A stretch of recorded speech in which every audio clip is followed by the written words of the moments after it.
বালুরঘাট পুরসভার নতুন চেয়ারম্যান হলেন সুরজিৎ সাহা। একই সঙ্গে ভাইস চেয়ারম্যান হলেন মুনমুন কর। আজ পুরসভার সুবর্ণতট সভাকক্ষে পুরসভার তৃণমূল কাউন্সিলররা বৈঠকে বসেন। প্রসঙ্গত, গত 19শে ডিসেম্বর পূর্বতন চেয়ারম্যান অশোক মিত্রের বিরুদ্ধে অনাস্থার ডাক দিয়েছিলেন তৃণমূলের 16 জন কাউন্সিলর। সেই অনাস্থায় গত 10ই জানুয়ারি চেয়ারম্যান পদ থেকে ইস্তফা দেন। ইস্তফার 7 দিনের মাথায় শনিবার নতুন চেয়ারম্যান ও ভাইস নির্বাচনের বৈঠকে বসেছিলেন কাউন্সিলররা। বিদায়ী চেয়ারম্যান ও তার পক্ষের কাউন্সিলররাও সেই বৈঠকে উপস্থিত ছিলেন। বৈঠকে সর্বসম্মতিক্রমে সুরজিৎ সাহা ও মুনমুন করকে যথাক্রমে চেয়ারম্যান এবং ভাইস চেয়ারম্যানের মনোনীত করা হয়। বৈঠক শেষ হতে পুরো ভবন ছেড়ে বেরিয়ে যান প্রাক্তন চেয়ারম্যান অশোক মিত্র। সুরজিৎ সাহা চেয়ারম্যান হতে তার সমর্থকরা আতশবাজি আনন্দ উল্লাসে মেতে ওঠেন। এ বিষয়ে বালুরঘাট পুরসভার নবনিযুক্ত চেয়ারম্যান সুরজিৎ সাহা জানান, দেখুন, প্রথমেই আমি আমাদের রাজ্যের মুখ্যমন্ত্রী মাননীয় মমতা বন্দ্যোপাধ্যায় এবং সেনাপতি অভিষেক বন্দ্যোপাধ্যায়কে ধন্যবাদ জানাতে চাই যে ওনারা আমাকে এই কাজ করবার সুযোগ করে দিয়েছেন। দলীয় নির্দেশেই সব কিছু হয়েছে। এবার আমি আজকে শপথ নিয়েছি জাস্ট শর্ট টাইম কিছুক্ষণের আগেই। এবার আমাদের প্রথম কাজ হবে, বিগত দিনে যে চেয়ারম্যান ছিলেন শ্রদ্ধেয় অশোক মিত্র, তিনি কিছু কাজ অসম্পূর্ণ রেখে গেছেন। সেগুলোকেও যেমন আমাদেরকে প্রায়োরিটি দিয়ে কাজ করাতে হবে এবং অনেক পেন্ডিং কাজ পড়ে আছে, সেই কাজগুলো আমাদের খুব দ্রুততার সঙ্গে বালুরঘাট শহরে করতে হবে। এবং বালুরঘাটের আপামর জনগণ এবং বালুরঘাটের 25টা ওয়ার্ডের ডেভেলপমেন্ট নিয়ে আমাদেরকে খুব দ্রুততার সঙ্গে কাজ করতে হবে। বালুরঘাটের 23টি ওয়ার্ডে আমাদের দলের কাউন্সিলর রয়েছে, তাদেরকে সকলকে একসঙ্গে নিয়ে আমরা খুব দ্রুততার সঙ্গে কাজ করব। আপনাদেরকে এতটুকু বলতে পারি।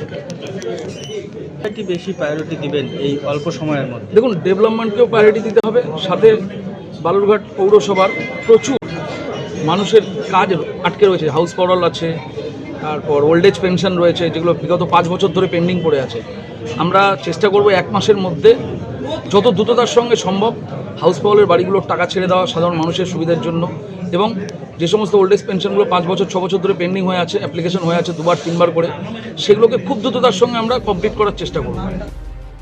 এ বিষয়ে বিদায়ী চেয়ারম্যান অশোক মিত্র জানান, যে বালুরঘাট পৌরসভার যে বিষয়টা, সেই বিষয়টাকে নিয়ে দলীয় সিদ্ধান্ত যখন যেভাবে আসবে সেটাকে সেইভাবেই আমি মান্যতা দিয়ে প্রশাসনিক পদক্ষেপ গ্রহণ করব।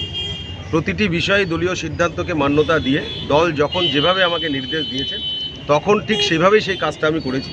এবং আপনারা জানেন, আজকে বোর্ড অফ কাউন্সিলরের মিটিংয়ে আমাদের নতুন চেয়ারম্যান বালুরঘাট শহরের জন্য আমরা প্রত্যেকটা কাউন্সিলর সর্বসম্মতিক্রমে সুরজিৎ সাহার নাম প্রস্তাব করেছেন এবং তিনি আজকের থেকে বালুরঘাট পৌরসভা পরিচালনার দায়িত্ব পেলেন।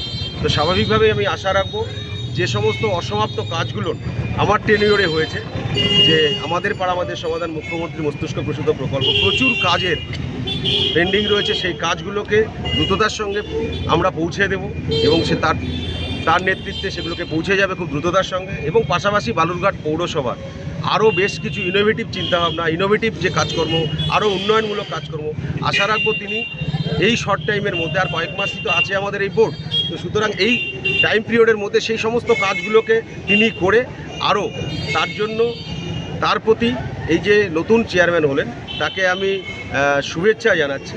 এবং পাশাপাশি তিনি যদি যে কোনো সময় যে কোনো প্রয়োজনে আমাদের প্রত্যেকেরই পরামর্শ চান এবং আমরা আমার ব্যক্তিগতভাবে যে অভিজ্ঞতা, সেই অভিজ্ঞতাকে তিনি যদি কাজে লাগাতে চান সেই জায়গাতেও অবশ্যই সেই জায়গাতে তাকে আমি সহযোগিতা করব। এবং পাশাপাশি তার নেতৃত্বে আশা রাখবো যে বালুরঘাট পৌরসভা উন্নয়নের কর্মযজ্ঞে এগিয়ে যাবে, কারণ সামনেই আমাদের বিধানসভা নির্বাচন আছে। এ বিষয়ে তৃণমূল জেলার সভাপতি সুভাষ ভাওয়াল জানান, না, আলোচনা তেমন কিছু না, 1 মিনিটের আলোচনা। আমাদের আগের চেয়ারম্যান অশোকবাবু তো অলরেডি পদত্যাগ করেছে দলের নির্দেশ মেনে উনি পদত্যাগ করেছেন। এবার আজকে নতুন চেয়ারম্যানের নাম ঘোষণার ব্যাপার ছিল, দলের পক্ষ থেকে যে নামটা এসেছিল সেটা আমরা সকলের সামনে ঘোষণা করলাম। এবার বোর্ডের সমস্ত সদস্য অশোক সহ সবাই মিলে সর্বসম্মতিক্রমে সেটা পাস করব। কার নাম প্রস্তাব? সুরজিৎ শাহ। ভাইস চেয়ারম্যান বা আদার্স কিছু হলো? ভাইস চেয়ারম্যান নামও এসছে। ভাইস চেয়ারম্যান তো চেয়ারম্যানই করবে কিনা প্রক্রিয়াটা একটু পরে বলি। ভাইস চেয়ারম্যান নামও এসছে এবং সেটা আমরা অলরেডি সমস্ত কাউন্সিলর নিয়ে বসছিলাম। এবং সবচেয়ে যেটা উল্লেখযোগ্য বিষয়, যে সবাই মিলেই দলের এই সিদ্ধান্তকে স্বাগত জানিয়েছে। এ বিষয়ে বালুরঘাট সদরের মহকুমা শাসক সুব্রত বর্মন জানান, আজকে ওই ওথের জন্য চেয়ারম্যানের পদ থেকে কাকে চেয়ারম্যান হিসেবে দায়িত্ব দেওয়া হবে? সুরজিৎ সাহা। কোন স্যার নির্দেশ রয়েছে নতুন করে চেয়ারম্যানের কিছু? না, নির্দেশ তো এটাই ছিল যে আইন অনুযায়ী, যে আপনারা জানেন যে নো কনফিডেন্স এসেছিল, তার পরবর্তীকালে যে কনসিকোয়েন্সগুলো গেছে তার মধ্যে দিয়ে আজকে নতুন চেয়ারম্যান ইলেকশন হলো এবং ওথ টেকিং হলো আজকে। বালুরঘাট থেকে রিপন ভৌমিকের প্রতিবেদন, নিউজ টুডে।